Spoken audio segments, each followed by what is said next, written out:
Stop, please. All right, good afternoon, Doctor. Afternoon, sir. If I may. Yes, please. Thank you. Good afternoon. Could you please state and spell your name for the record?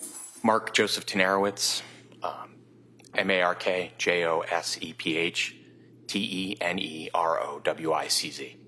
And what is your date of birth, sir? 2/28/69. What do you do for a living? I was an emergency physician. I'm currently not acting as an emergency physician. Okay. What do you currently do? I do disability review for the state of Rhode Island.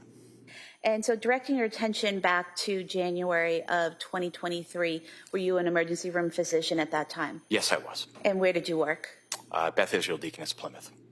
And could you briefly describe for the jurors your educational background and the training that you underwent to qualify to be an emergency room physician? I did my undergraduate education at Trinity College. I did a one-year post-baccalaureate pre-medical program at Bryn Mawr College. I then got my medical degree from Brown University, and I did my residency in emergency medicine at UMass Memorial in Worcester.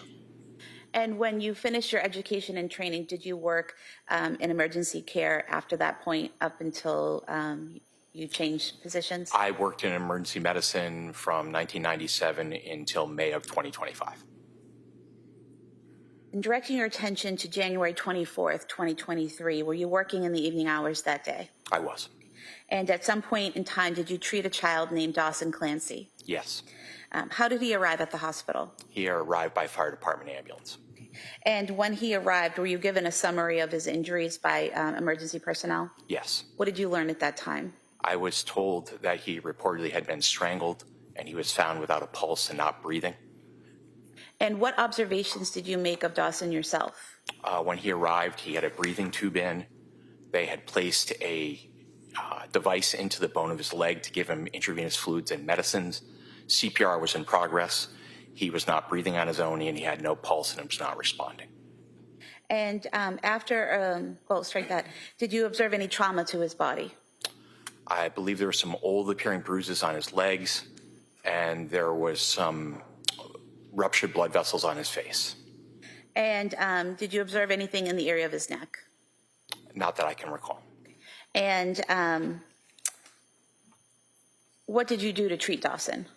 We continued CPR. We continued to give him IV fluids. We gave him doses of adrenaline to try and restart his heart. We confirmed that the breathing tube was in the right position.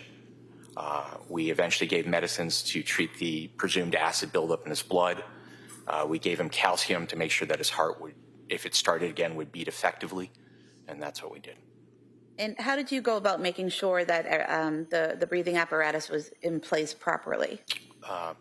Basically 4 ways. We detected carbon dioxide in the air coming out of his lungs, which usually just comes from the lungs. I listened and could hear breath sounds. I looked with a video laryngoscope to confirm that the tube was between the vocal cords going into the lungs, and we did an x-ray.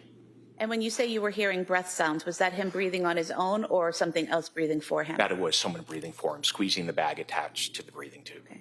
And so that the breath sounds you heard just confirmed that whoever was squeezing the bag valve mask, the air from that was going into the lungs and then carbon dioxide was coming out? He was not breathing spontaneously. Okay. And are you, while all of this is happening, are you continuing to assess him and his condition? Yes. And what were your assessments? So we would stop periodically every several minutes to very briefly check to see if he was breathing on his own or if he had a pulse.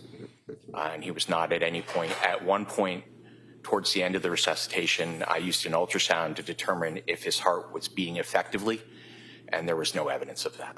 Okay. And based on your training and experience, at some point in time, did you make a determination that your efforts weren't going to be successful? I did, based on the time from when resuscitative efforts started in the field by the paramedics and the time that we put in, and the fact that despite the best resuscitative efforts we could, the fluids, the medicines, the CPR, breathing for him, it did not look like his heart would ever start again.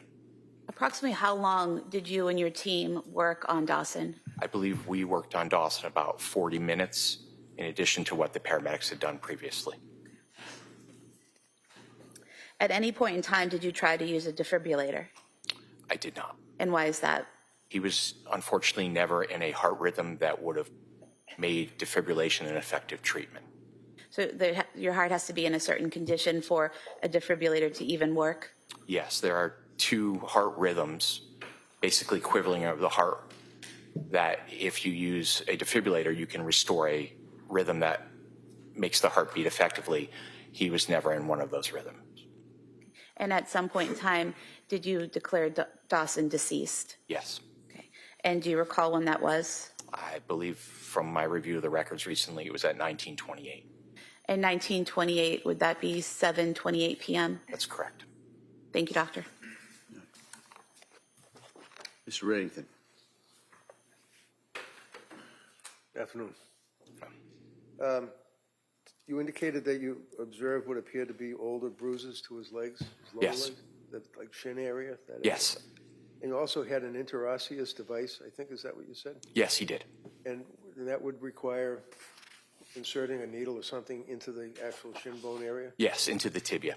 Thank you, sir. That's all I have. All right. Anything further? No, Your Honor. All right, thank you, doctor. Thank you.